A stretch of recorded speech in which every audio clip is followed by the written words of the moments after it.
Hello, this is Dr. Mark Miravalle. I'm here in Ireland with Anne the Lay Apostle, and we are examining Volume 2, Conversations with the Eucharistic Heart of Jesus. I would like to read the August 28, 2003 message from Jesus to you and then ask for Anne's commentary. Our Lord Jesus says as follows: On this day I cry out to all families.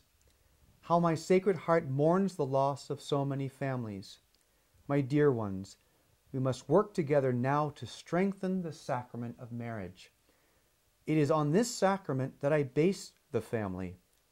There have always been cases where a family is without one parent. This can sometimes be my will, as when a parent dies.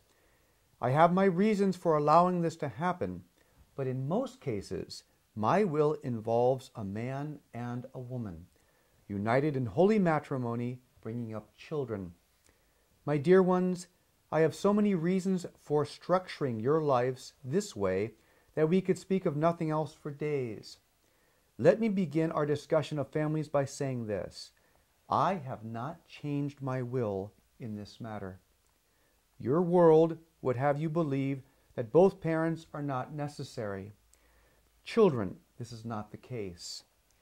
A father brings to the family formation that a mother cannot, and a mother brings things to a family that do not come from a father. I understand all. As God, I do not require explanations. There are so many cases today where one parent is forced to accept all responsibility.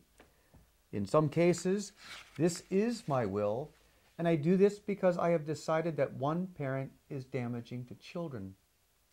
You are responsible for the moral and physical safety of your children, and if your children are in an environment where they are unsafe, you have my permission to remove them, either by leaving an abusive parent or removing a child from a place where that child's innocence is being destroyed.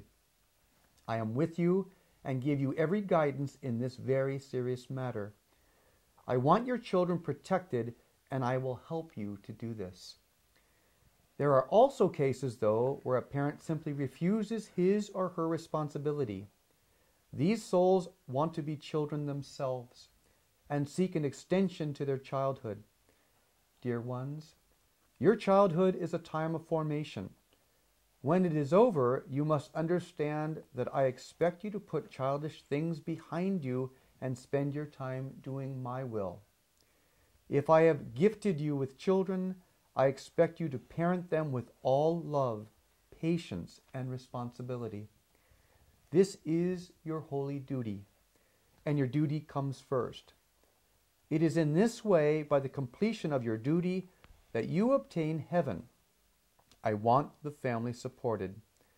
I want each of my souls to focus on their family and always put family interests first.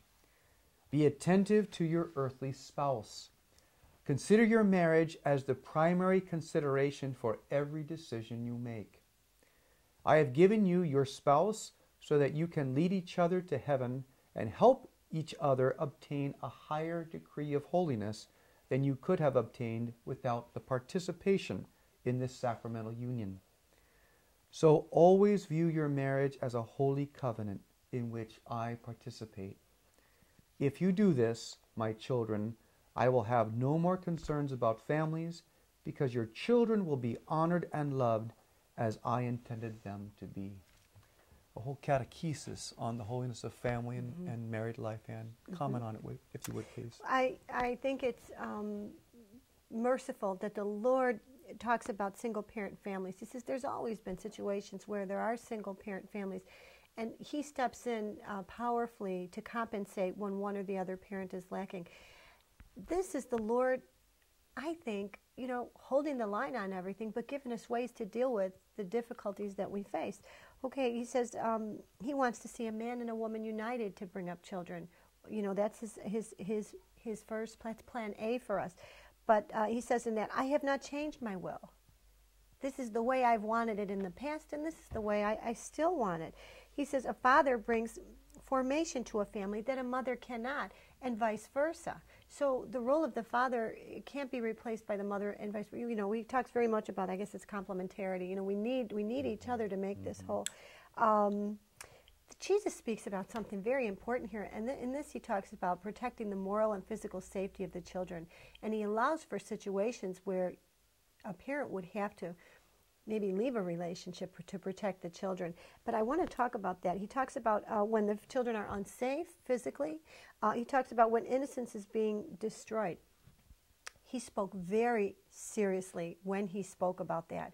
I want to make something clear here. The Lord is talking about situations there, not where one parent is allowing maybe a more, you know, we talked about another time, okay, two people will have different ideas of what's best for their children, always. That's where it gets interesting, you know, and where we have opportunities for holiness.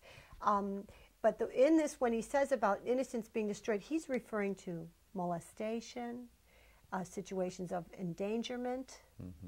You know, he's not referring to the difficulties we have determining which movies are appropriate, which entertainment is appropriate. Do you see what I'm saying? Kind of a serious, grave category here. I would caution somebody to take these words and use them as a way to control the other spouse. You know what I mean? Or to exercise control in a family by saying, I can leave you, I can leave my I can leave my husband or wife and take the children from him or her because he or she allows them to watch movies I disagree with. Do you see what I'm saying? Yeah, like actually divorce over these things. Right. I'm constantly against a rigid interpretation of this. Right. Okay? Yeah. So it seems like, I mean, he's talking about standards, and he's talking about a man and a woman, and amidst many discussions of alternative forms of marriage, or even ideas of changing roles. He seems to be talking about, no, my will hasn't changed on these things. At the same time, he's the Jesus for today, and he realizes that through no fault of one of the parties, you could have an individual who has to be a single parent.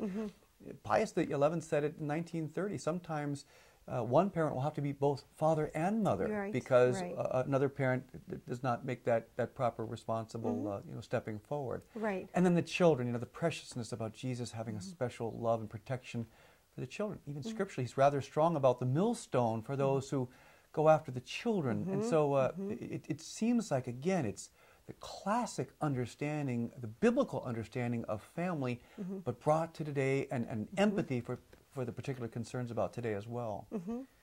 Now, and some guidance and saying, okay, this is what I mean. You know, here's what he talks about, it would be beautiful. Your marriage should be your primary consideration in your decisions. Now that's huge. You start with your marriage and you say, okay, how do I make this decision based on the fact that, I'm part of this sacrament? Right. It's really the foundational relationship upon which everything else of the family goes, so it should be our first priority. Beautiful catechesis, summation of holiness, but also he knows the needs of today. Again, it's his mercy. Thank you, Anne.